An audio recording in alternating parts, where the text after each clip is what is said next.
Ya, selamat pagi, selamat bertemu kembali oleh karena kasih dan kebaikan yang Tuhan Yesus berikan dalam kehidupan kita.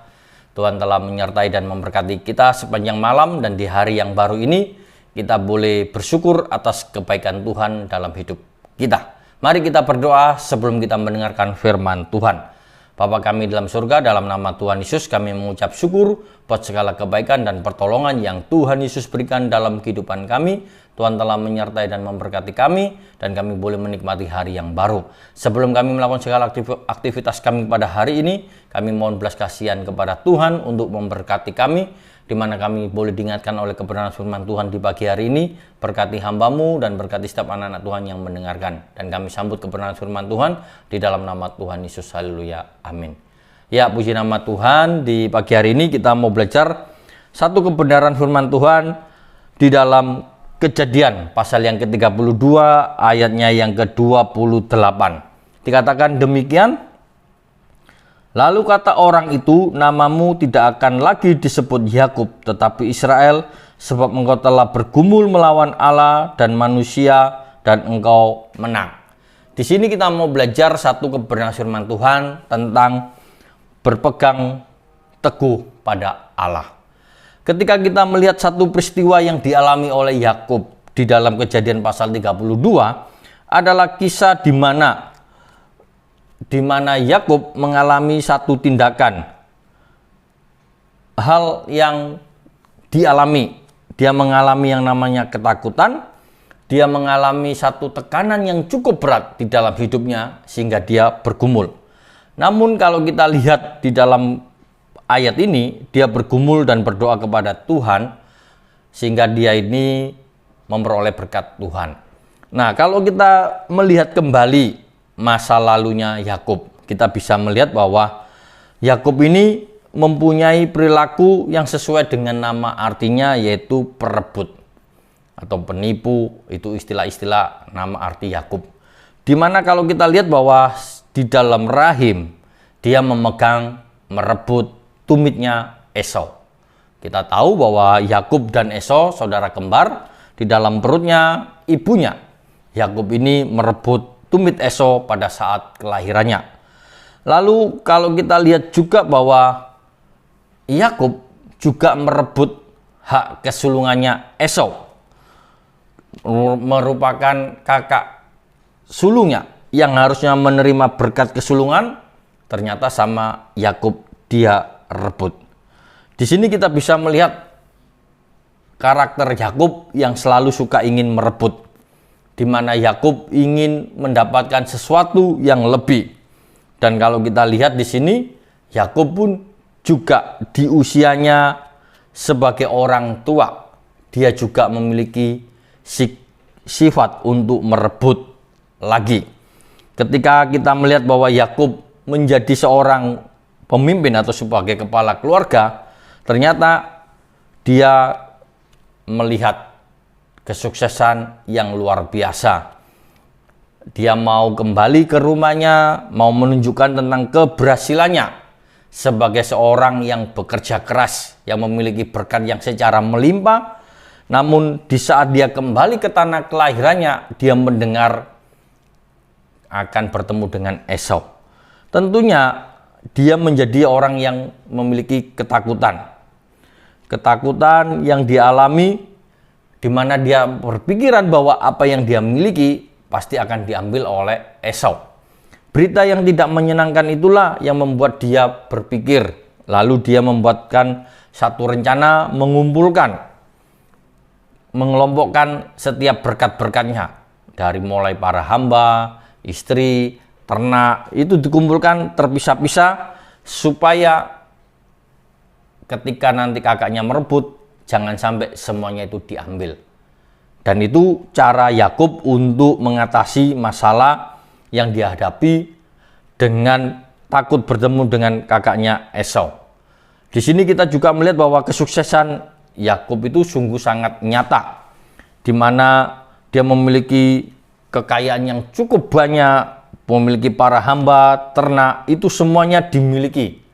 Dan ketika dia sudah sampai di Sungai Yordan, dia mendengar bahwa akan bertemu dengan Esau. Dan disinilah kita bisa melihat bahwa dia belajar lagi untuk mau melakukan satu tindakan di mana dia mau merebut apa yang dia miliki supaya tidak dilepaskan. Karena itu dia mau bergumul, dia berdoa kepada Tuhan. Setelah Yakub mengelompokkan bagian-bagian itu, sampai yang istri yang terkasih itu yang paling dijauhkan terlebih dahulu supaya tidak tertangkap duluan. Nah, selain itu Yakub mulai berdoa kepada Allah.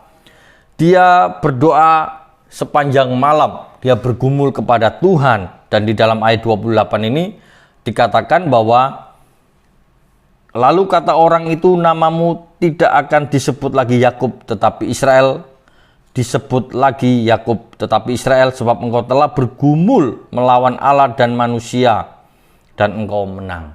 Satu ungkapan bahwa di mana Yakub bergantung kepada Allah. Yakub merebut pada Allah dan tidak melepaskan. Di dalam pergumulannya sepanjang malam, ternyata dia di sini mulai menyadari bahwa dia tidak bisa lepas dari Allah. Karena itu dia mau bergantung kepada Allah untuk terus memberkati dia. Sehingga dia dikatakan bahwa engkau menang. Satu ungkapan bahwa dia tidak lagi dikenal sebagai Yakub yang memiliki ambisius untuk memiliki harta yang banyak untuk dipertahankan, tetapi dia menjadi Israel, orang yang berpegang teguh pada Allah. Di sini kita bisa melihat pola pikir Yakub. Yakub diubahkan ketika dia bergumul sepanjang malam dan bergumul dengan malaikat Tuhan, dan malaikat Tuhan mengatakan engkau menang.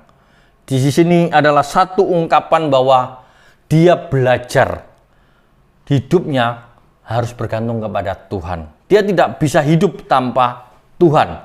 Dan satu pengalaman yang dialami oleh Yakub ini adalah satu pelajaran buat kita. Bahwa kita, orang yang hidup pada zaman sekarang ini, tidak bisa hidup dengan kekuatan kita.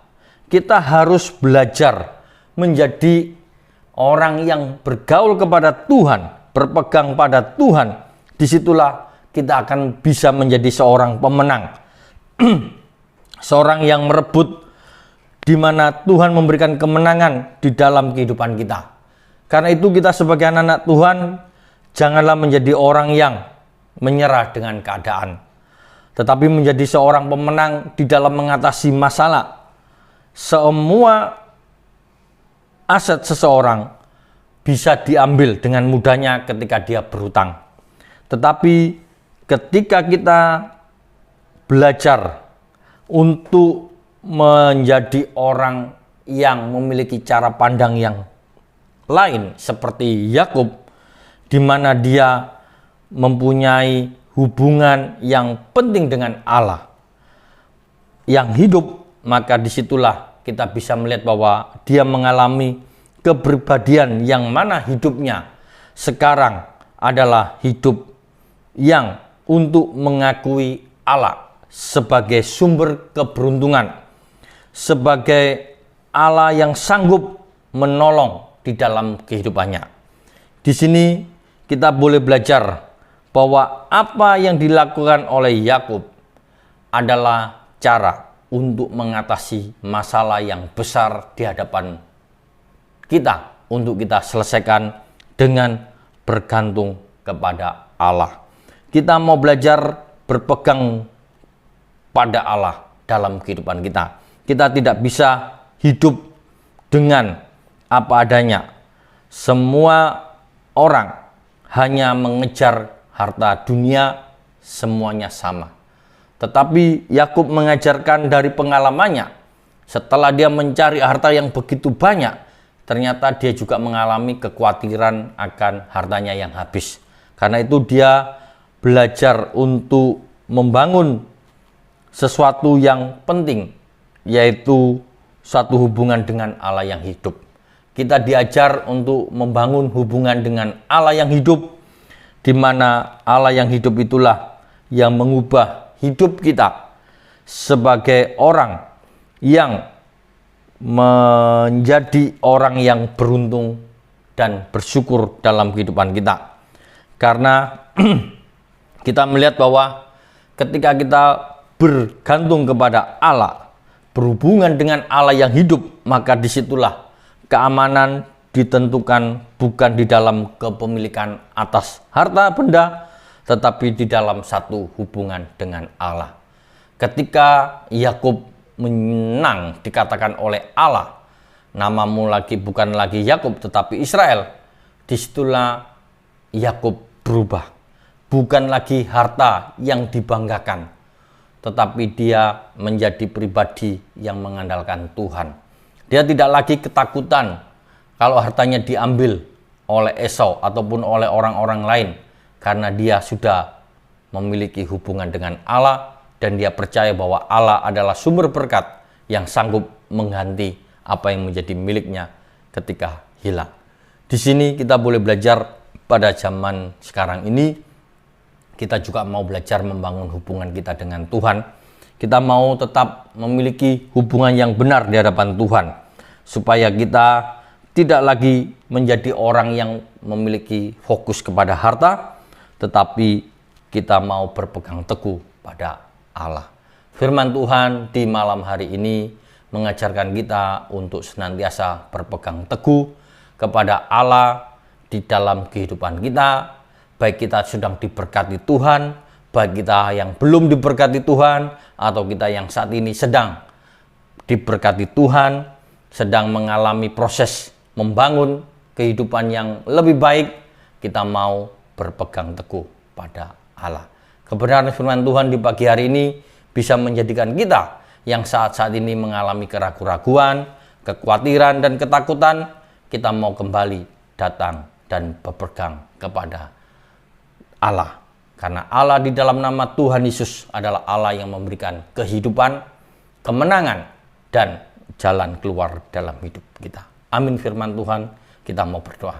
Bapa kami di dalam surga, dalam nama Tuhan Yesus, kami mengucap syukur atas segala kebaikan dan pertolongan yang Tuhan berikan kepada kami. Di pagi hari ini kami diingatkan untuk berpegang teguh pada Allah dalam kehidupan kami. Apa yang menjadi fokus hidup kami pada hari ini, biarlah Tuhan ubah untuk berfokus pada Engkau yang menjadi Allah yang hidup, yang memberikan sumber kehidupan, sumber berkat di dalam hidup kami. Terima kasih Tuhan, berkati anak-anak Tuhan yang sudah mendengarkan firman Tuhan. Kami serahkan semuanya mereka ke dalam tangan Tuhan. Biarlah Tuhan memberkati mereka dalam segala aktivitasnya. Apapun yang mereka kerjakan, jadikan berhasil. Terima kasih Tuhan, di dalam nama Tuhan Yesus kami berdoa dan mengucap syukur. Haleluya. Amin.